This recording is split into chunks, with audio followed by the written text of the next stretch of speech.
COVID-19 дүйнө калкын жүдөтүп турганына мына 2 жылга чамалады. Кокус келген илдет акыркы 2 жылда 5 миллиондон ашык кишинин өмүрүн алды. Бул учурда бирөөлөр өлүм менен алышты, бирөөлөр болсо миллиардерге айланды. Бул чыгарылышта мен Исмат Ибрагим бизнеске айланган вакцина, миллиардтарды тапкан фармацевтикалык фирмалар тууралуу кыска нуска айтып берем. Вирус күчөгөндөн күчөдү. Көпчүлүк жан сактоо үчүн жан талашып турганда вирусологдор жылына миллиарддаган долларларды табуу пландарын алдыга койду.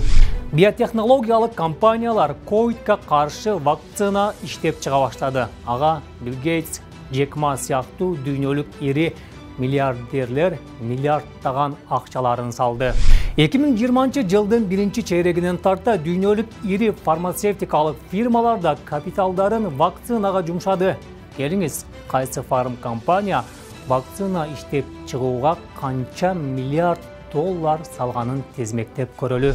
AstraZeneca 10 миллиард 894 миллион доллар, Pfizer 2 миллиард 992 миллион доллар, Moderna 2 миллиард 527 миллион доллар, Novavax 2 миллиард 380 миллион доллар, Sinovac 2 миллиард 154 миллион доллар, CureVac 1 миллиард 662 миллион доллар, Johnson & Johnson 1 миллион 45 миң доллар, Sanofi GSK 760 миллион 76 миң доллар, Sanofi Transnet Bio 399 миллион доллар акчасын салган. Ковидке каршы вакцинага миллиарддаган акчаларын салган ири дүйнөлүк фарм гиганттар продукцияларынын бааларында өз алдынча белгилеп базарга чыгарды. Bir доза вакцина дүйнөлүк базарда канча турат? Көңүл буруңуз. Moderna вакцинасынын bir дозасы алгач 25 доллардан сатылды. Учурда болсо 37 долларга чапчыды. Sinovac алгач 13,6 доллардан сатылса, учурда bir дозасы 29,75 доллар. Sanofi GSK вакцинасынын bir дозасы алгач 10,65 доллар болсо, азыр 21 доллар. AstraZeneca башында 4 доллар болгон болсо, учурда 8,1 доллар. Novavax 16, CureVac 11, Johnson & Johnson 10, Sputnik V 10, Pfizer 22 доллар. Вакцина чыгарып байыйбыз деген ири гигант фирмалар чүй дегенде эле күткөн кирешесин ала алган жок. 2020 жылдын экинчи чейрегинде көпчүлүк фарм компаниялар чыгашага учурады.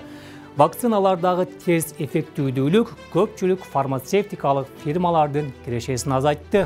Бирок көп өтпөй аталган фирмалар кетирген каталарын жөндөп кетти. Киреше артынан киреше күн сайын арта баштады. 2021 жылдын биринчи чейрегинде профицитке чыкты. Арадан 2 ай өтпөй Pfizer жана Moderna фарм компаниялары ковид вакцинасын сатуудан секундасына 1000 доллар, минутасына 65 миң доллар, күнүнө болсо 93 миллион доллар киреше тауып баштады. Эми ким канча вакцина сатып, аны канчага пулдаганы баарыбызга кызык. Назар салыңыз, эң көп киреше тапкан топ 5 компаниянын акчасын санайбыз. Англо-швед фармацевтикалык компаниясы AstraZeneca таажылуу вируска каршы чыгарган вакцинасын сатуудан 2021 жылдын биринчи жарым жылдыгында 15,54 миллиард доллар киреше тапкан. Компаниянын түшкөн таза пайдасынын көрсөткүчү өткөн 2020 жылга салыштырмалуу 23%га жогорулаган. AstraZeneca дүйнөнүн 170 өлкөсүнө 2021 жылдын экинчи жарымына чейин 700 миллион доза вакцина саткан. Ал эми Американын фармацевтикалык Pfizer компаниясынын вакцина сатуудан тапкан пайдасы 2021 жылдын 3-чү чейрегинде 24 миллиард долларга жеткен. Муну менен фирманын операциялык ишмердүүлүгү өткөн жылга салыштырмалуу 130%га өскөн. компания 2,3 миллиард доза вакцина иштеп чыккан. Ал эми Америкадагы Johnson & Johnson Holding компаниясы болсо вакцина сатуудан 2021 жылдын 3-чейрегине чейин 23,34 миллиард доллар киреше тапкан. Moderna Pharm фирмасынын 2021 жылы тапкан пайдасы 11,3 миллиард долларга чапчыган. BioNTech компаниясынын тапкан кирешеси болсо үстүбүздөгү жылы 3,7 миллиард долларга жеткен. Албетте, аталган фирмалар көптөгөн жакыр өлкөлөргө өз вакциналарын белгилүү бир өлчөмдө бекер да жеткирип келатат. Бирок бул гумандуу жардамдар фарм гиганттардын тапкан кирешелеринин бир тамчысы гана. Кыскасы, оорубаңыз, саламатта туруңуз.